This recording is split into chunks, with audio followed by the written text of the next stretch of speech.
Okay, does anybody know what zoning is? Could you guys roll down these shades? This classroom is really great because we have room to spread out with the drawings, and we have lots of natural light.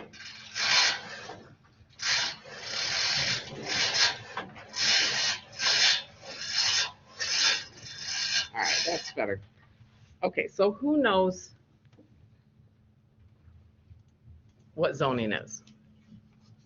Max, talk louder. Like what kinds of buildings can go where? Like there's residential zones versus commercial zones. Yep. Anybody ever dealt with zoning issues? What have you done with zoning? I have had some clients in the past who were looking to convert the use of property from industrial to commercial. So they needed to petition the city council to allow the commercial use. Yep. So zoning regulates, it divides a municipality or a region into areas, which usually separate residential and industrial. The problem with going from industrial to residential is these people want to buy this cool loft. This happened on the west side of Chicago where they went in the meatpacking district. They want to buy this cool loft and, these high windows, but then they didn't like the trucks at 4 a.m. and they didn't like the smell of it. So there's a reason why there was a separation of spaces. So it will tell you what land uses are permitted where. And it can talk about density, location, lot sizes. It can go down to pretty small minutia. So the history of zoning, it dates back to antiquity. And the ancient wall, have you guys ever seen pictures of a walled city? That was one of the first zoned areas. So they would keep undesirable functions or things outside of the walled area. So what would be undesirable? Like carpentry or like metalwork. Mm-hmm. What else? For Sewage, animals. killing animals. Yep. The butcher. So things that we would consider industrial now, right? And usually it was based on noise or smell. And also the poorest people lived outside the walls. Some things never change, right? So the space between the walls is where unsanitary, dangerous activity happens. So that was where the sewage system would be. So they would use this walled city for fortressing, but they would also control the functions that were in there. Butchery would happen in that interim space. Brick firing, because it's hot and smelly. And then within the controlled wall would be the civic and religious spaces. So the public spaces. And the majority of people lived within the walls. Farmers would live outside the walls, or they might live within the walls and go outside to farm. And then within that wall, there were other classifications for all the people. So this is one of the first zoned areas.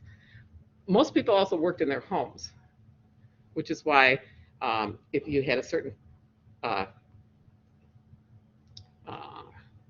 it's not really a career path, if you had a certain function that you did that was undesirable, your home might be located outside that city wall. Because we're now used to home offices, but we don't have, we're now used to working at home, but you can think of it, we're working from home this past 2 years with a computer. And these people were working, doing, from basket making to butchering to smelting and different things. So that's a picture of a walled city. So this is the wall outside of the city. And then here's the different functions inside it. And you can see this is probably the more civic functions in the center. And then the farmland would all be outside. So it also gave them protection. So everybody would move within the wall when there was somebody trying to attack the area. So modern zoning deals with overcrowding, pollution, and urban squalor. When we hit the Industrial Revolution in the late 1800s, that's when zoning became important. Why would that be? Because you can't have these big factories emitting all this dirty air around residential areas. It's just the quality of life. Yep. So we went from being in a small house in medieval times doing your activity to these big factories, and nobody wanted to live near them. So the first pseudo zoning were in France, Germany, and Britain. And just what Matthew said, to prevent industries from being built in residential areas. And then the first modern zoning, so they would write these down, was in Germany in the late 19th century. So we already talked about some of the reasons behind zoning. So we're establishing different zoning low areas, commercial, industrial, and residential, to segregate those incompatible activities. And the type of zone determines whether you're given planning permission. So as Tony was saying, we'll talk about zoning variances in a minute, but it regulates it. So you can't build something that's not included in that zone without special permission. And it will also tell you what the lot size is, what the minimum lot size, and they'll tell you what kind of house or building can be built on that site. And it goes down to minutia. How steep a driveway can be, number of kitchens you can have in a house. Why would they tell you how many kitchens you can have in a house? So you can't subdivide it and create an apartment building. Yep. Or have multiple families living in the same apartment. And a carefully crafted set can prevent urban sprawl and overdevelopment. A lot of the urban sprawl is happening in unincorporated areas where builders are controlling it, not a local zoning ordinance. They come in later, which is unfortunate. And it can maintain the character of a community and ensure the historic homes survive in their original state. And sometimes they'll use zoning to attract new industry, such as retail outlets, industry, or a larger tax base. Sometimes not to great effect. So here's Oak Park. I'm going to use Oak Park as an example for a lot of these things, because that's where I'm from. I'm familiar with it. It also has a really good website that I'm used to, so I can show you this. Most communities have all this stuff on their websites. So you can see this is the zoning map. Each color refers to a different function. So the dark brown to light gold, those are all residential. You'll see residential in here. I'll show you the zoning map from the website in a little bit. The red is commercial, green is open space, and we'll go into this in a little more detail. So usually there's a color and a number associated with it, and I'll explain that in a bit. But here's Southeast Oak Park, and now you can start to see the numbers. So they have R1, single family, R2, goes up to R7, which is multifamily. So you'll notice this is Austin Boulevard here, which is a busy street. So that's all zone multifamily. This is all zone multifamily. So they're separating the multifamily by and large from the single family residence. And then you can look at the color. These happen to be R4 single family down here. And up here is R3 single family. So in Oak Park, R1 is the most restrictive and R7 is the least restrictive.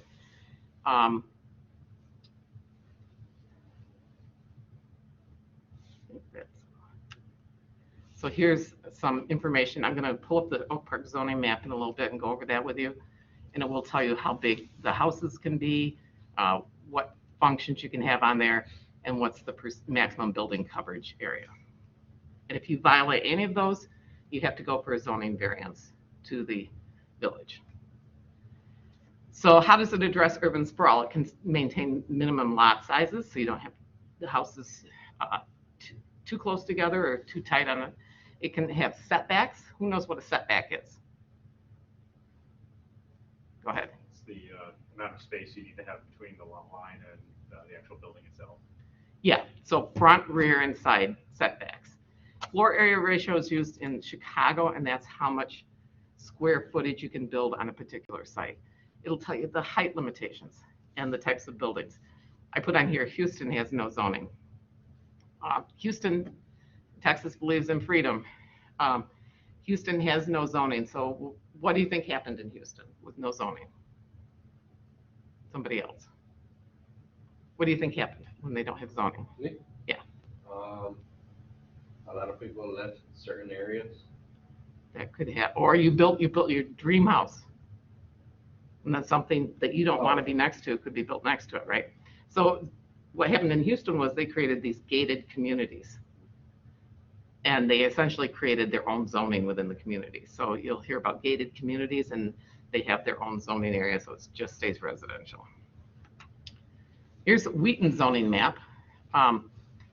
And you can see there's a couple different lot sizes. R2 has a 14,000 square foot lot size. R3 has a 10,000 square foot lot size.